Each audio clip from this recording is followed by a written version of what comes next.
Halo, assalamualaikum warahmatullahi wabarakatuh.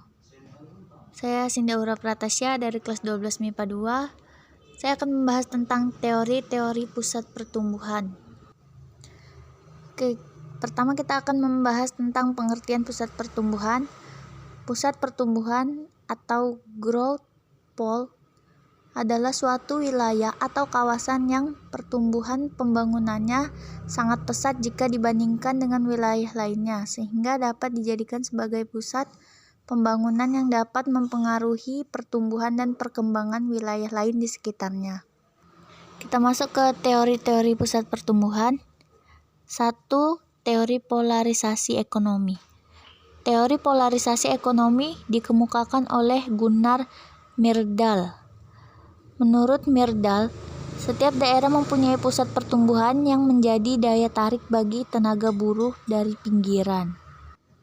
Teori yang kedua yaitu teori kutub pertumbuhan atau growth pole theory.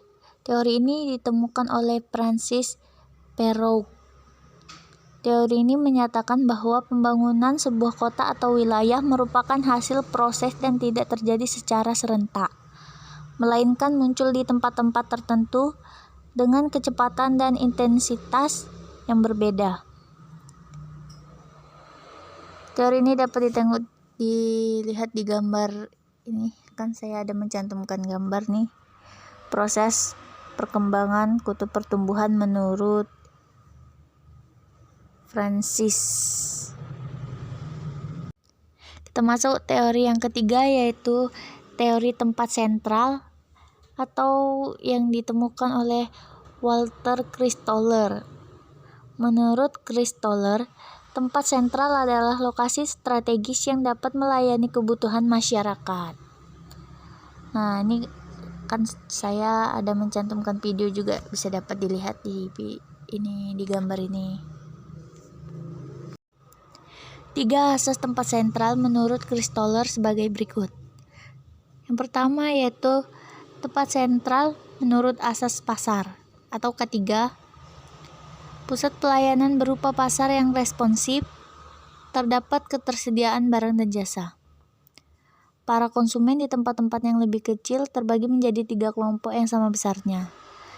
Jika berbelanja ke 3 tempat lebih besar yang terdekat letaknya. Ini kan ada gambarnya juga nih di bawah. Yang kedua, tempat sentral menurut asas transportasi atau keempat. Tempat sentral memberikan kemungkinan jalur lalu lintas paling efisien terhadap daerah sekitarnya. Para konsumen di tempat-tempat yang lebih kecil terbagi menjadi 2 kelompok yang sama. Jika berbelanja ke 2 tempat lebih besar yang terdekat. Dan bisa dilihat di gambar seperti ini. Asas transportasi dalam teori tempat sentral. Yang ketiga yaitu tempat sentral menurut administrasi atau ketujuh. Contoh tempat sentral menurut administrasi yaitu kota pusat pemerintah. Asas pemerintahan oleh kekuasaan negara sosial politik. Di gambar ini bisa dilihat asas pemerintahan dalam teori tempat sentral. Oke, terima kasih karena sudah menonton video saya dan mendengarkan video saya. Dan ini saja yang dapat saya jelaskan. Lebih dan kurang saya minta maaf. Assalamualaikum warahmatullahi wabarakatuh.